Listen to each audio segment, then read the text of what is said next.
El estruendo del cristal al hacerse añicos fue un sonido seco, definitivo, como el disparo de una pistola en una biblioteca silenciosa. Por un instante eterno, el tiempo se congeló. El aire en la opulenta oficina del CEO, antes cargado con el aroma a cuero viejo, café colombiano y el sutil perfume del poder, ahora vibraba con la nota discordante del desastre. Clara sintió que su corazón se detenía, un músculo agarrotado en su pecho que se negaba a latir. Sus ojos, abiertos como platos, estaban fijos en el suelo de mármol de Carrara, donde los fragmentos de lo que había sido un magnífico reloj de arena de cristal veneciano yacían esparcidos como diamantes rotos. La arena dorada, fina como polvo de estrellas, se derramaba en un montículo melancólico, una pequeña duna de tiempo detenido. El reloj del fundador, lo llamaban. No era solo un objeto, era una leyenda corporativa. Se decía que contenía arena del desierto donde el abuelo del actual CEO, Damián Rivas, había firmado su primer gran contrato, el que sentó las bases de Innovatech Solutions. Cada grano representaba una idea, una gota de sudor, un segundo invertido en construir el imperio. Era la reliquia sagrada de la empresa, y ella, Clara Valdés, una simple analista junior de datos con apenas 6 meses en la compañía, acababa de pulverizarla. Su mano todavía temblaba en el aire, donde segundos antes había intentado alcanzar un informe en la estantería contigua. Un movimiento torpe, un codo mal calculado, un roce fatal. El mundo se había reducido a ese espacio de 3 metros cuadrados, el mármol frío, el brillo letal del cristal roto y el silencio atronador que lo envolvía todo. Podía sentir las miradas de todos los que estaban fuera, a través de las paredes de cristal de la oficina. La asistente del señor Rivas, Elena, una mujer con la eficiencia de un cronómetro suizo y la calidez de un iceberg, se había levantado de su escritorio, su rostro una máscara de horror petrificado. Incluso los retratos de los anteriores CEO en la pared parecían mirarla con una acusación silenciosa. Clara tragó saliva, pero su garganta estaba tan seca como la arena derramada. Su mente, normalmente un torbellino de algoritmos y proyecciones, era ahora un lienzo en blanco de pánico puro. Su carrera, su futuro, todo parecía haberse hecho añicos junto con el reloj. ¿Qué se hacía en una situación así? ¿Huir? ¿Llorar? ¿Fingir un desmayo? Cada opción era más patética que la anterior. Y entonces la puerta se abrió. Damián Rivas entró, y el aire cambió de nuevo. Si antes la tensión era eléctrica, ahora se había vuelto magnética, densa, atrayendo toda la atención hacia él. Rivas no era un hombre alto, pero poseía una presencia que ocupaba cada rincón de la sala.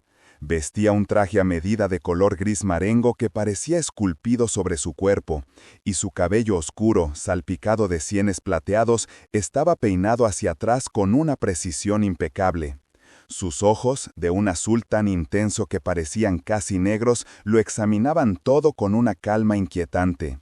No sonreía, nunca lo hacía. Su rostro era un estudio de control y autoridad. Su mirada pasó de Clara, una figura temblorosa en medio de su santuario, a los restos del reloj en el suelo. No hubo un jadeo, ni un ceño fruncido, ni la más mínima contracción de un músculo facial. Simplemente observó la escena, su expresión tan inescrutable como la de una estatua de bronce. El silencio se prolongó, cada segundo un martillazo en los nervios de Clara. Esperaba el grito, la explosión de furia, la orden fulminante de que recogiera sus cosas y no volviera a pisar el edificio. Sería lo lógico, lo esperado. Damián Rivas era conocido por su perfeccionismo implacable y su tolerancia cero a los errores. Ella, una empleada insignificante, no tenía ninguna oportunidad. Finalmente, después de lo que pareció una vida entera, habló. Su voz era grave y mesurada, sin una pizca de emoción. «Elena», dijo, sin apartar los ojos de los cristales rotos, «cancele mi reunión de las 4 y traiga un recogedor y un cepillo». Elena, que había permanecido paralizada en el umbral, parpadeó como si saliera de un trance. «Sí, señor Rivas, inmediatamente». Se dio la vuelta y desapareció, sus tacones resonando con urgencia en el pasillo. Clara se preparó para lo peor.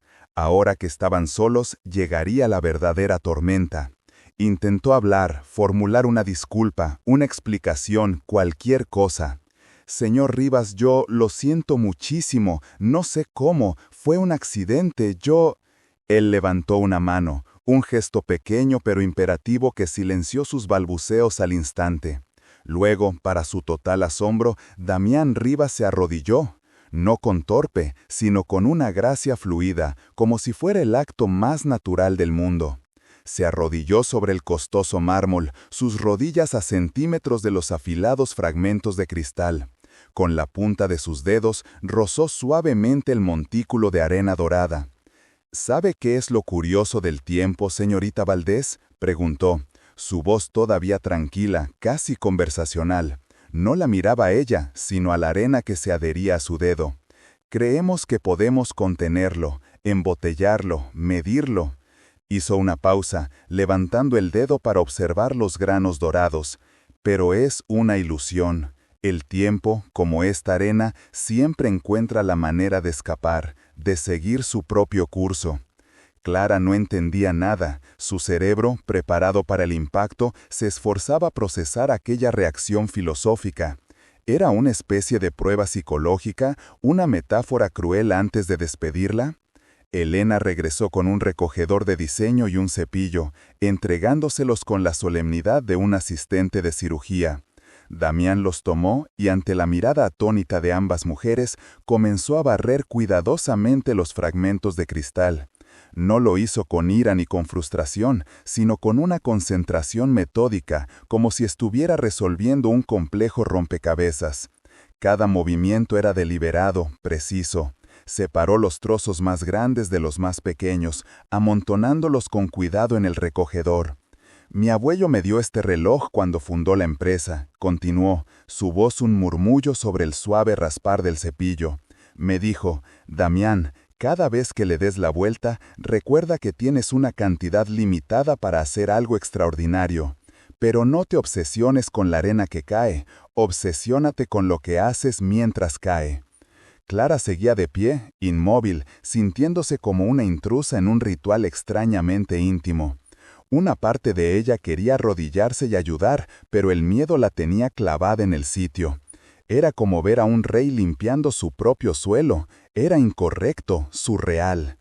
Una vez que recogió todo el cristal, Damián se centró en la arena.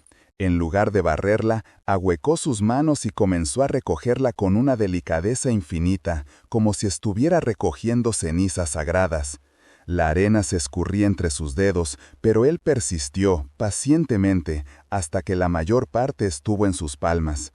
Se levantó, caminó hacia su escritorio de caoba maciza y vació la arena en un pequeño cuenco de cerámica que hasta entonces había contenido clips. Luego se giró hacia Clara. Por primera vez desde que entró, sus ojos azules se encontraron directamente con los de ella. La intensidad de su mirada era abrumadora, pero no había ira en ella. Había algo más, algo que no podía descifrar. Curiosidad, tal vez, o quizás una profunda y extraña serenidad. Dijo, mi abuelo era un hombre sabio, pero también era un hombre que entendía que los objetos son solo eso, objetos, símbolos, y a veces los símbolos deben romperse para que podamos ver el verdadero significado que hay detrás. Hizo un gesto hacia la silla frente a su escritorio. ¿Quiere decirme por qué estaba tan nerviosa que tiró el objeto más valioso de mi oficina, señorita Valdés? La pregunta la desarmó por completo. No era una acusación, sino una indagación genuina. El pánico de Clara comenzó a retroceder, reemplazado por una confusa oleada de alivio y asombro. Se sentó con cuidado en el borde de la silla de cuero, sus manos entrelazadas con fuerza en su regazo. Yo estaba buscando el informe de proyección del proyecto Nexus, señor, logró decir, su voz todavía temblorosa. Tenía una idea, una discrepancia que encontré en los datos de adquisición de usuarios.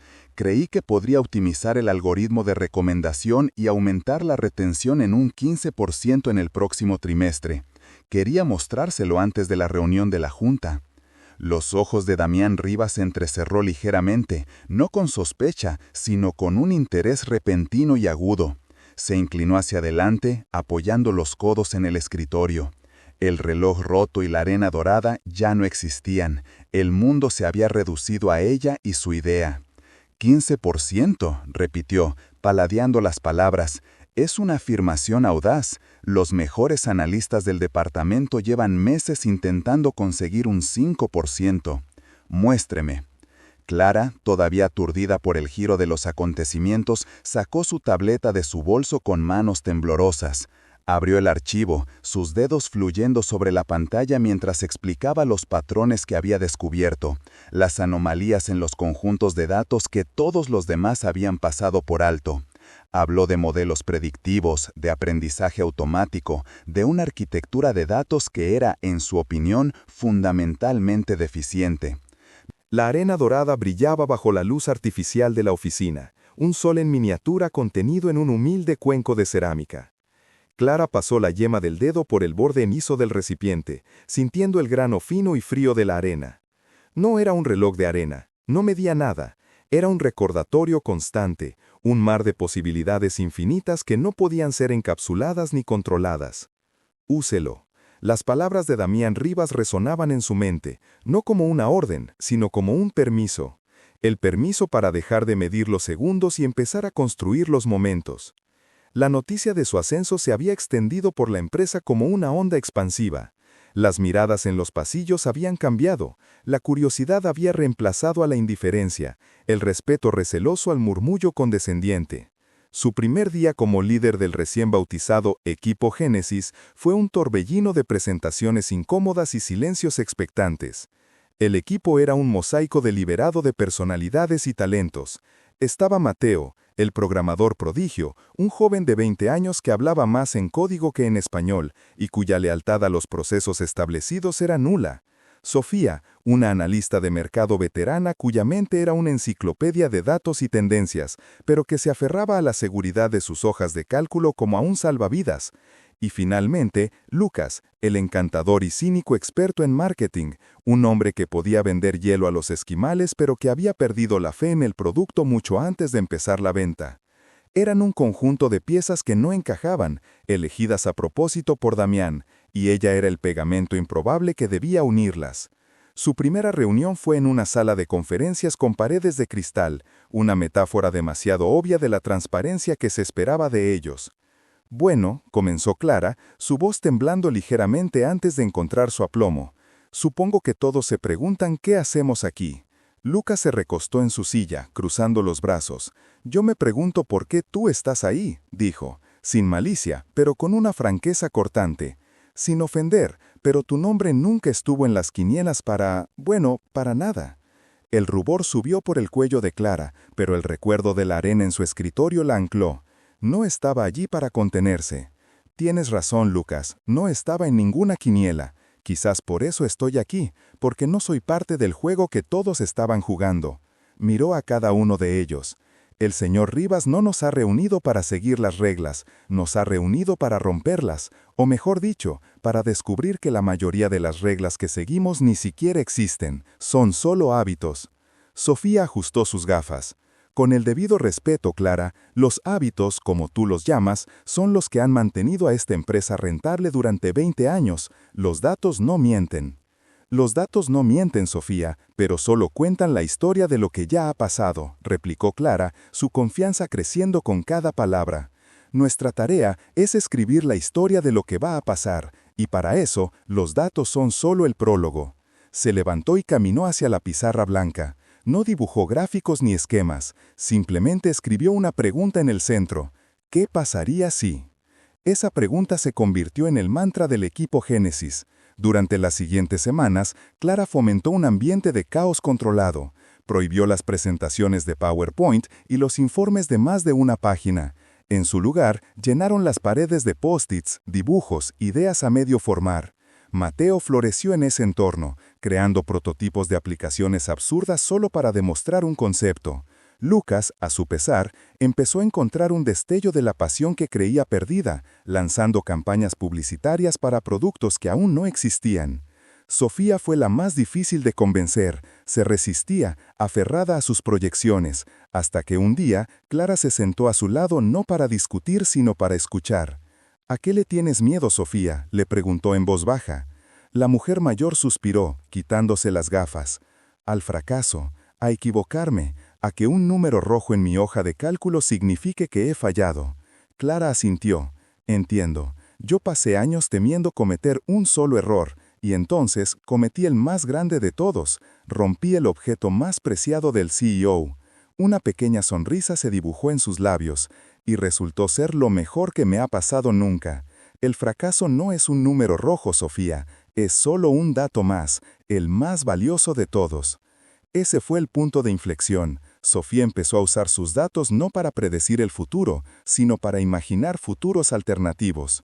El equipo comenzó a funcionar como una sola entidad, sus habilidades dispares entrelazándose para formar algo nuevo y poderoso.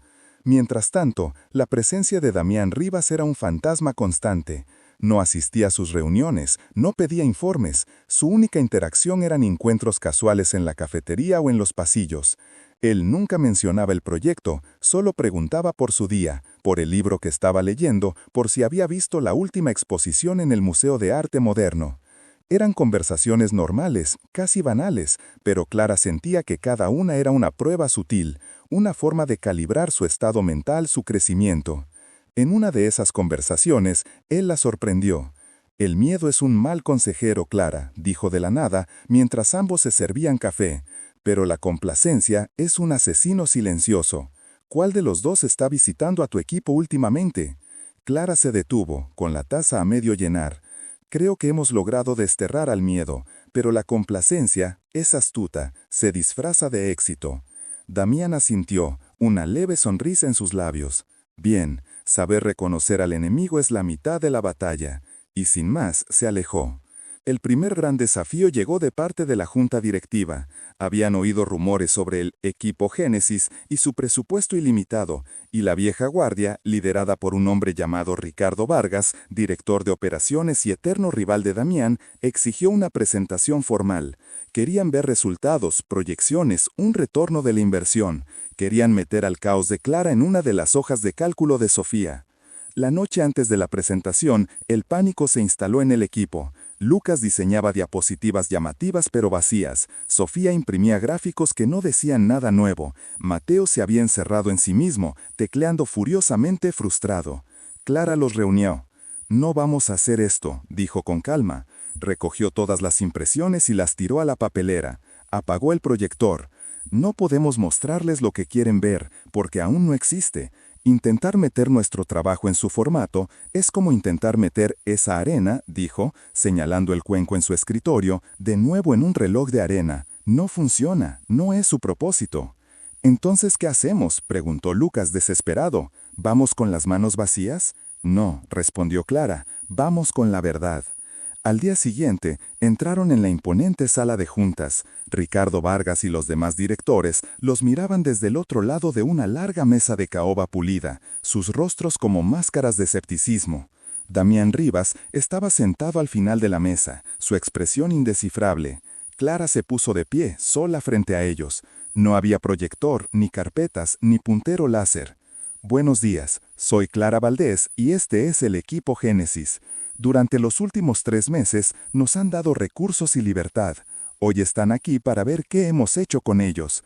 Y la respuesta es, hemos fracasado». Un murmullo recorrió la sala. Vargas sonrió con suficiencia. Clara continuó, su voz firme.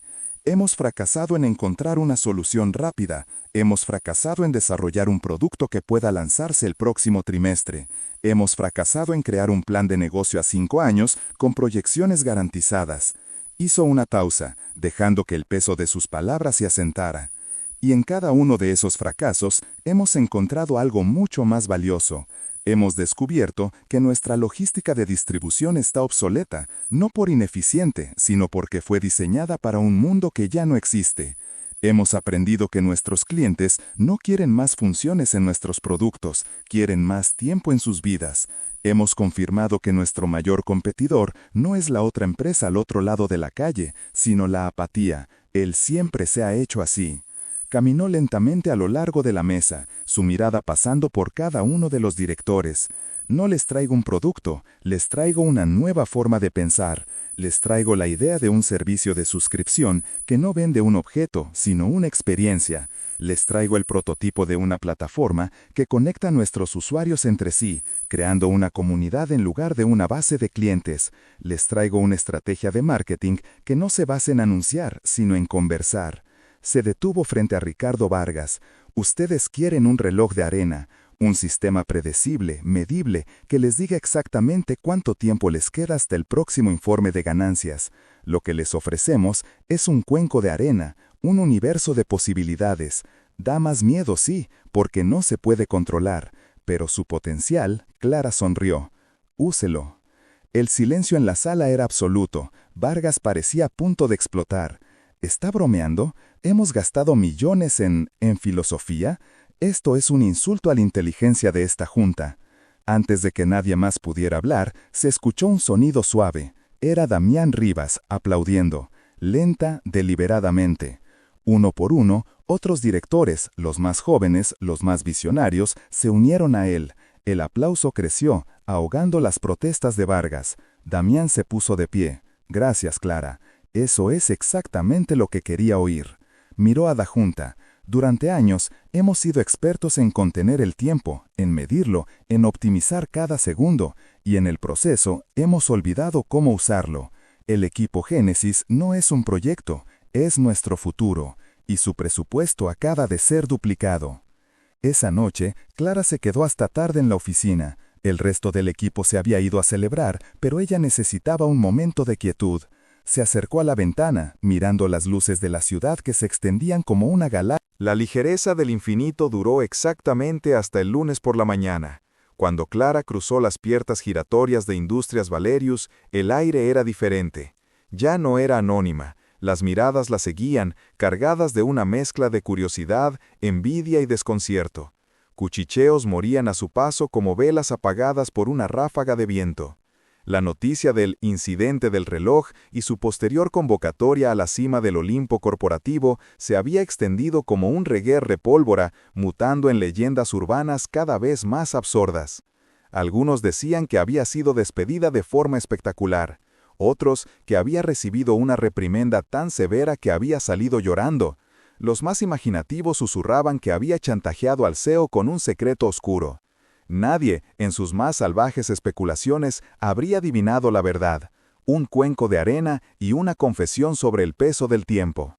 Se sentó en su cubículo, el pequeño espacio que antes se sentía como un refugio, ahora parecía una jaula de cristal. Su teléfono de escritorio parpadeó, era una citación para una reunión de alineación estratégica en la sala de juntas principal. El remitente, Damián Valerius. El asunto, Proyecto Kintsugi. El sudor frío le recorrió la espalda. Era una cosa compartir un momento de vulnerabilidad en la quietud de una oficina panorámica y otra muy distinta ser expuesta frente a la jauría de ejecutivos de alto nivel. Al entrar en la sala, un silencio denso cayó sobre la mesa. Eran los lobos de siempre. Ricardo Morales, el director de operaciones, un hombre cuya sonrisa nunca llegaba a sus ojos calculadores. Sofía Casal, la directora de marketing, elegante y afilada como un estilete, y el resto del círculo íntimo de Damián. Todos la miraban como si fuera un espécimen extraño bajo un microscopio. Damián, de pie a la cabecera de la mesa, no perdió el tiempo. Buenos días a todos, les he convocado para presentarles el proyecto Kintsugi. Señaló la pantalla gigante detrás de él, donde apareció una imagen de una hermosa pieza de cerámica japonesa reparada con oro. Como algunos saben, recientemente un objeto de gran valor sentimental para mí fue reconfigurado. Una sonrisa fugaz se dirigió a Clara. Ese evento me llevó a una revelación. Industrias Valerius se ha convertido en una pieza de museo, perfecta, pulida, pero frágil y estática. Veneramos nuestras glorias pasadas, nuestros relojes de arena, mientras el mundo exterior cambia a una velocidad vertiginosa. Nos hemos vuelto reacios al riesgo, temerosos de las grietas. Hizo una pausa, su mirada recorriendo cada rostro en la sala. El proyecto Kintsugi cambiará eso. Se trata de encontrar la belleza y la fuerza en la ruptura, Se trata de innovar, de experimentar, de atreverse a fallar para poder reconstruir algo más fuerte. Y la persona que liderará este nuevo departamento de innovación disruptiva será Clara Valdés. Si la sala hubiera tenido ventanas, el sonido de las mandíbulas al caer las habría hecho añicos. Clara sintió que el suelo se abría bajo sus pies. Miró a Damián con los ojos desorbitados, buscando una señal de que era una broma cruel. Pero su expresión era seria, inquebrantable. Ricardo Morales fue el primero en recuperar la voz. Damián, con todo respeto, la señorita Valdés es, del archivo, su experiencia no se alinea con la dirección de un departamento de innovación de alto nivel. Su tono era meloso, pero el desdén era palpable. Precisamente, Ricardo, replicó Damián, su voz cortante como el hielo. Clara no está contaminada por nuestros dogmas. Ha pasado años observando el esqueleto de esta empresa, viendo dónde se deposita el polvo, qué historias se olvidan. Ve patrones que nosotros, en nuestra arrogancia, hemos pasado por alto. Su falta de experiencia es su mayor activo. Es una página en blanco. Se volvió hacia Clara y por un instante fue como si estuvieran de nuevo solos en su oficina. Clara, ¿aceptas? El pánico y una extraña oleada de euforia luchaban en su interior. Toda su vida había sido definida por la cautela, por no hacer olas, por ser invisible. Y ahora, el hombre más poderoso de la empresa le estaba entregando un barco y pidiéndole que navegara hacia una tormenta. Recordó el cuenco de arena, la sensación de los granos fluyendo entre sus dedos. Recordó la ligereza del infinito. Sí, dijo, su voz sorprendentemente firme. Acepto. La guerra no declarada comenzó de inmediato. El departamento que le asignaron era un antiguo almacén en el sótano, sin ventanas y con un persistente olor a humedad. El equipo que le dieron estaba formado por los parias de la empresa.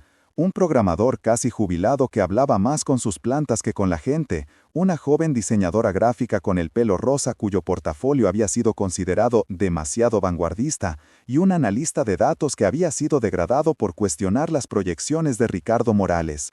Eran la isla de los juguetes rotos. Ricardo y su facción le hicieron la vida imposible. Las solicitudes de recursos se perdían en laberintos burocráticos, las invitaciones a reuniones clave se traspapelaban, sus correos electrónicos a menudo quedaban sin respuesta.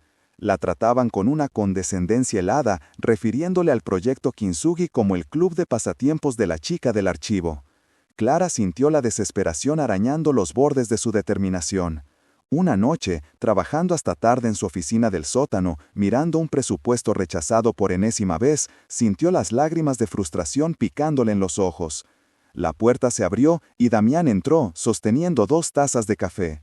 No dijo nada, simplemente se sentó frente a ella en una de las sillas desvencidas. Lo sabía, susurró Clara, la voz rota, sabía que no podía hacer esto. No soy una líder, no soy una innovadora, solo soy yo.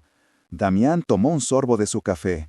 Cuando mi padre murió, me dejó esta empresa y el reloj de arena. Me dijo, el tiempo es tu activo más valioso y tu enemigo más implacable. No lo desperdicies. Viví bajo esa sombra durante 20 años, midiendo cada decisión, cada riesgo, contra la caída incesante de esos granos de arena. Me convertí en un guardián, no en un constructor. Tenía miedo de romperlo, ¿entiendes? Miedo de que si el tiempo se detuviera, yo también lo haría. La miró fijamente, sus ojos oscuros reflejando la cruda luz fluorescente del sótano. Tú lo rompiste, Clara, y cuando lo hiciste, no vi un desastre, vi libertad.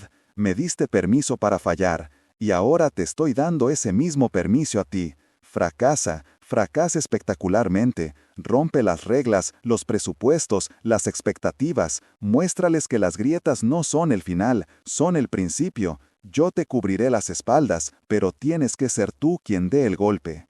Sus palabras fueron como un bálsamo y un acicate. A la mañana siguiente, Clara reunió a su pequeño equipo de inadaptados. Se acabó el pedir permiso, anunció, su voz resonando con una autoridad que no sabía que poseía.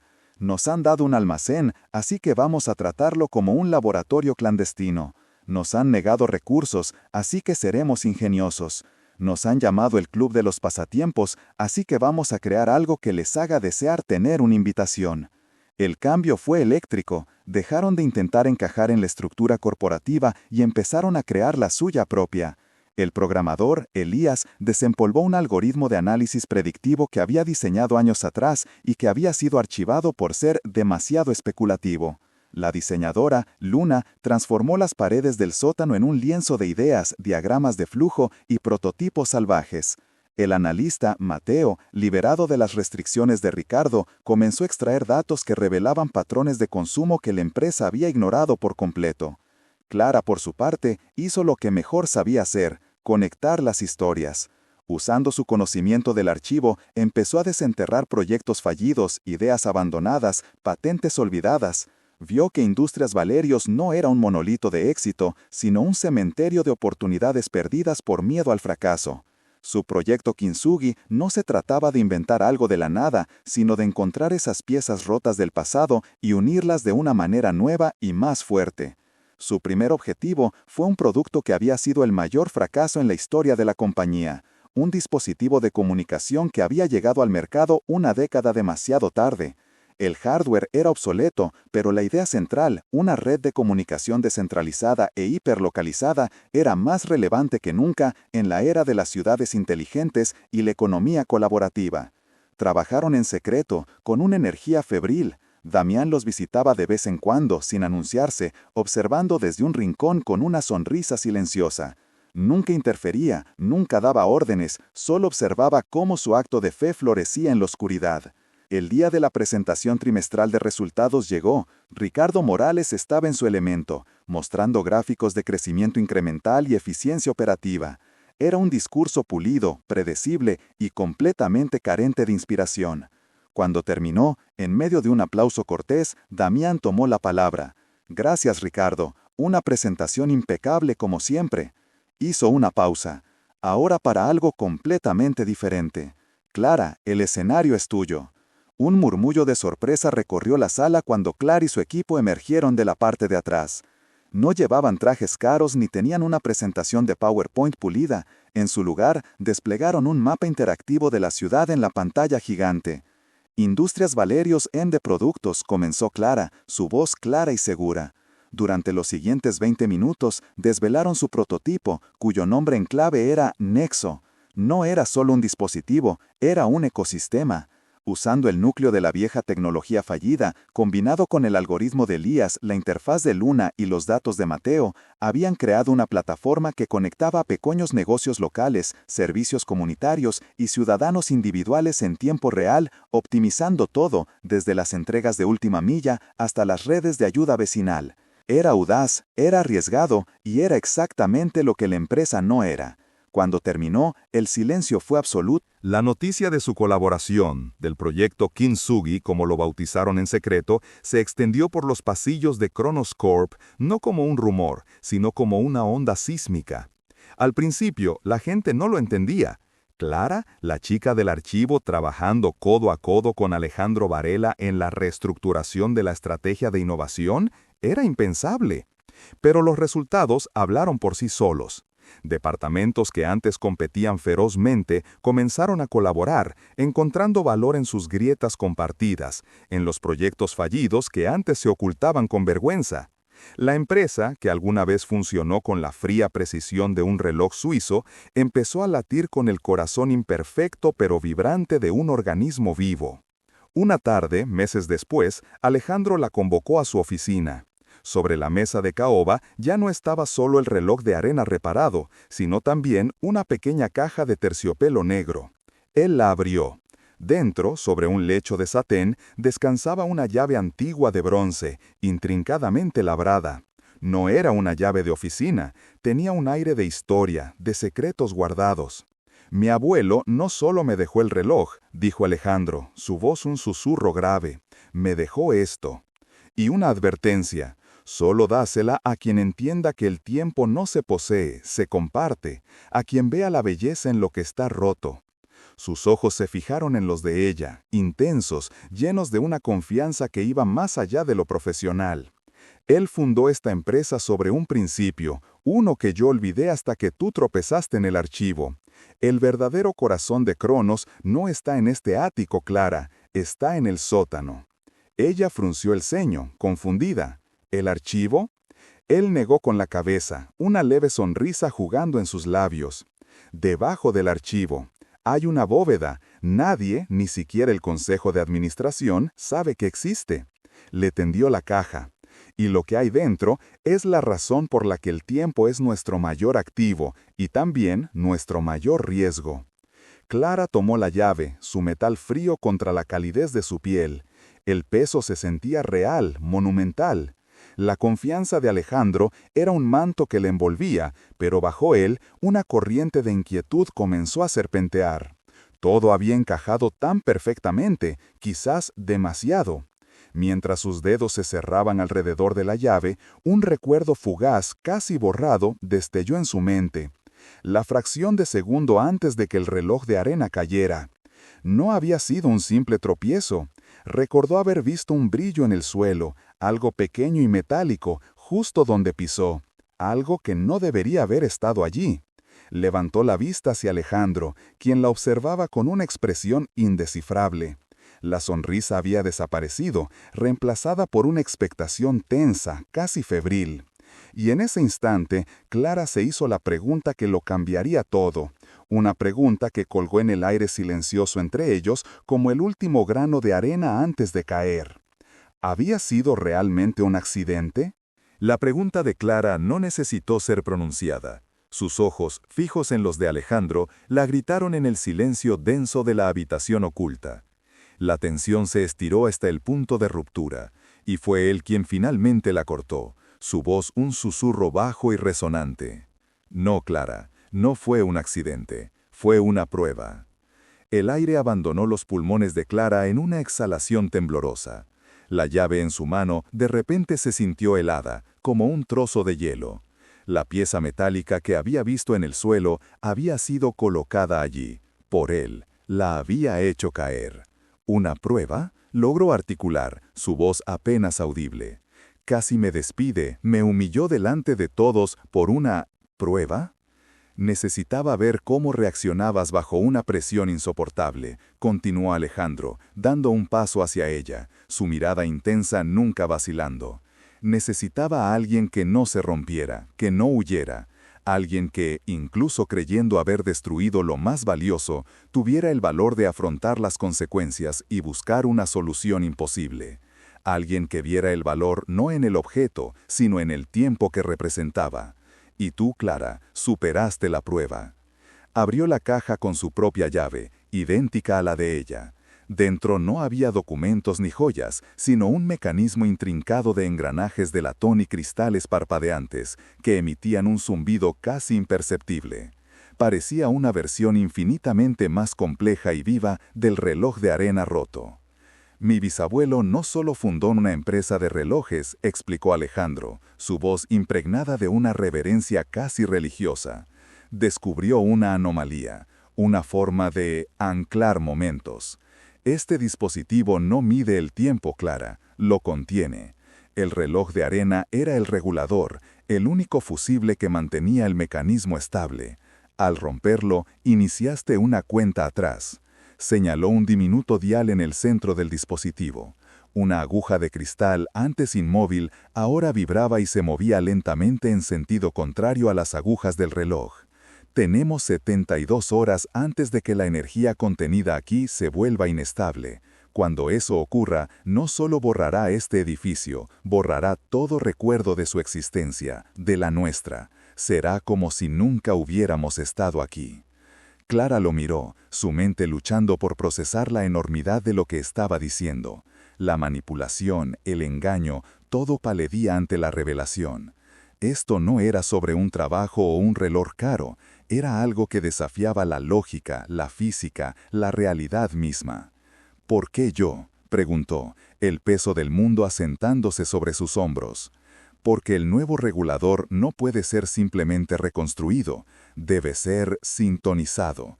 Y la única persona que puede hacerlo es alguien que entienda el valor del tiempo perdido, alguien que, sin saberlo, ya posea la frecuencia correcta. Mi bisabuelo lo dejó escrito en sus diarios, solo la mano que lo rompa podrá restaurarlo. De repente, todo cobró un sentido terrible y vertiginoso. Su pasado, la pérdida que la había llevado a buscar trabajo con tanto ahínco, el accidente orquestado, la confianza inmediata de Alejandro. No era una empleada, era una pieza clave en un rompecabezas que ni siquiera sabía que existía. El zumbido del dispositivo pareció intensificarse, una vibración que sentía en sus huesos, un recordatorio urgente del tiempo que se agotaba. Asintió lentamente, aceptando la carga imposible que le acababan de entregar. Mientras se inclinaba sobre el mecanismo, con Alejandro guiando sus manos, un pensamiento helado la recorrió, mucho más aterrador que la amenaza de ser borrada de la existencia. Él había dicho que el reloj era el único fusible, el que ella había roto.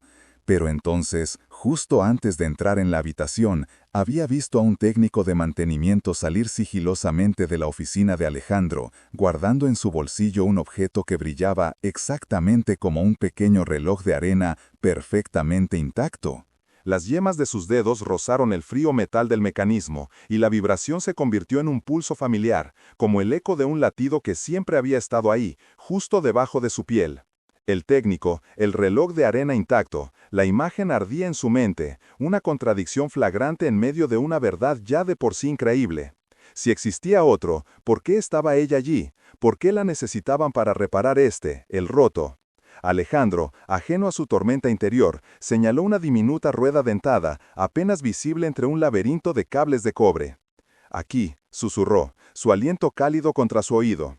Debes girarla en sentido contrario a las manecillas del reloj, exactamente 3 veces, ni más ni menos. Siente el ritmo, Elena, el que perdiste aquel día. La mención de su pérdida, tan directa y personal, la golpeó como un puñetazo. La memoria de su propio tiempo perdido, del accidente que le arrebató a su familia, se mezcló con el zumbido de la máquina. Todo el dolor, toda la desesperación que la había empujado a las puertas de Tempora Corp, ahora parecía una pieza cuidadosamente colocada en el tablero de ajedrez de Alejandro. La ira burbujeó en su pecho, fría y afilada. Él la había manipulado, había usado su tragedia. Pero el temblor de la habitación era cada vez más violento. Las luces parpadeaban como estrellas moribundas. No había tiempo para la rabia, solo para la supervivencia. Con una determinación gélida, colocó el pulgar y el índice sobre la minúscula rueda. La giró una vez. El mecanismo emitió un clic sonoro y una luz ámbar parpadeó en su interior. La giró por segunda vez. El zumbido se suavizó, volviéndose un murmullo constante y armonioso. El suelo dejó de temblar. El alivio inundó la sala, palpable en la respiración contenida de los científicos. Solo faltaba un giro. Mientras su mano se preparaba para el movimiento final, fijó sus ojos en los de Alejandro. Vio en ellos una mezcla de triunfo, alivio y algo más, algo que no pudo descifrar. Una sombra de cálculo. Mi bisabuelo lo dejó escrito, repitió ella, su voz apenas un susurro cargado de intención. Solo la mano que lo rompa podrá restaurarlo. Pero, ¿y si yo no lo rompí? La sonrisa de Alejandro se congeló. ¿Y si el fusible siempre estuvo a salvo en tu bolsillo? Continúa Ena, su mirada bajando deliberadamente al bolsillo de la chaqueta de él, donde un discreto bulto delataba la forma de un pequeño reloj de arena. Este de aquí, este no era el fusible, era la cerradura, y tú necesitabas que yo la abriera. Antes de que él pudiera reaccionar, antes de que el pánico se registrara plenamente en su rostro, ella giró la rueda por tercera vez. Pero no lo hizo en sentido contrario a las manecillas del reloj, como él le había indicado. Con un movimiento rápido y desafiante, la giró en la misma dirección. Un silencio absoluto y pesado cayó sobre la habitación. Todas las luces se apagaron, sumergiéndolos en una oscuridad total. El suave zumbido del dispositivo se detuvo. Por un instante, solo se oyó el sonido de sus propias respiraciones. Entonces, un único clic resonó desde el mecanismo. Y la voz de Alejandro, temblorosa y rota por un terror que no había mostrado hasta ahora, cortó la negrura. «¿Qué has hecho?», gimió. Ese no era el protocolo de restauración, era la secuencia de reinicio. Una luz azul cegadora emanó del dispositivo, proyectando sus siluetas contra las paredes. Pero las sombras no eran suyas. En la pared, la sombra de Elena no era la de una joven oficinista, sino la de una figura encapuchada sosteniendo una guadaña. Y junto a ella, la sombra de Alejandro se retorcía, transformándose en la de un anciano decrépito que se deshacía en polvo. Lentamente, Elena levantó la mano en la luz azul y la miró. Su piel era translúcida y a través de ella no corrían venas sino constelaciones de estrellas parpadeantes. Ya no recordaba su nombre ni el dolor que la había llevado allí. Solo una directiva ancestral que ahora resonaba en su mente con una claridad aterradora. El tiempo no debe ser contenido, debe ser cosechado. El eco de la directiva ancestral vibraba en los huesos de la criatura que una vez fue Elena. El tiempo no debe ser contenido, debe ser cosechado. La voz no era suya, pero fluía de sus labios como un río cósmico. La luz azul del dispositivo pulsó una última vez, con la intensidad de una supernova moribunda, y luego se extinguió, dejando el despacho sumido de nuevo en el silencio y la penumbra, apenas iluminado por el resplandor de la ciudad a través de la ventana panorámica. Alejandro, o lo que quedaba de él, se desplomó en el suelo. No era más que un montón de polvo y tela cara, los restos de un hombre que había jugado a ser un dios y había perdido. La sombra en la pared se había desvanecido con él. El dispositivo, ahora inerte y frío al tacto, yacía en la alfombra como una reliquia de una era olvidada. Elena, si aún podía llamarse así, bajó la mano y observó el despacho con unos ojos que ya no veían escritorios y sillas, sino hilos de causalidad, hebras de momentos pasados entrelazándose en un tapiz infinito. El pánico que debería haber sentido se había disuelto, reemplazado por un propósito gélido y absoluto. Ya no era una empleada, era una agente del equilibrio universal, despertada por la arrogancia de un mortal. La guadaña que su sombra había proyectado no era una herramienta de muerte, sino de recolección, un instrumento para podar las líneas temporales que se habían desviado. Salió del despacho, sus pasos silenciosos sobre la lujosa alfombra. Los empleados que aún quedaban en la oficina, atraídos por el apagón momentáneo y el destello de luz, se giraron al verla. Sus rostros mostraban confusión, luego un asombro que se teñía de un miedo primordial. No veían a la torpe chica de contabilidad, veían algo más, algo antiguo y terrible, en la forma en que su mirada parecía atravesarlos, sopesando los años que habían vivido y los que aún les quedaban. El aire a su alrededor se volvió notablemente más frío.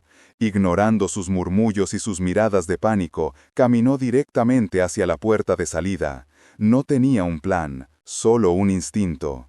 El mundo fuera de ese edificio bullía con líneas temporales manipuladas, con vidas artificialmente extendidas y destinos robados. La obra de Alejandro no era única, solo era la más audaz. Otros, en menor medida, habían estado bebiendo del mismo pozo prohibido. Y su tarea era restaurar el orden. Al empujar la puerta principal y salir a la noche de la ciudad, una ráfaga de viento levantó su cabello. Las luces de neón se reflejaban en sus ojos, pero en lugar de colores, parecían mostrarle un espectro de posibilidades, de futuros que luchaban por nacer.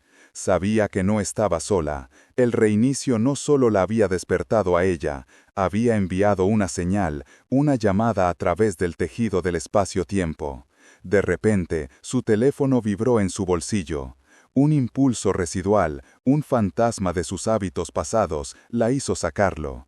La pantalla se iluminó con un mensaje de un número desconocido. No había texto, solo una única imagen. Un reloj de arena, idéntico al que acababa de destruir, pero con la arena fluyendo hacia arriba. Debajo de la imagen, una dirección y una hora para el día siguiente. Mientras procesaba el críptico mensaje, el reflejo en la pantalla de su teléfono captó algo a sus espaldas. A través de la entrada de cristal del edificio que acababa de abandonar, vio a dos figuras con trajes oscuros idénticos saliendo de un ascensor. Se movían con una eficiencia inhumana, sin mirar a los aterrorizados empleados. Uno de ellos se arrodilló junto al montón de polvo que había sido Alejandro, mientras el otro recogía el dispositivo inerte del suelo.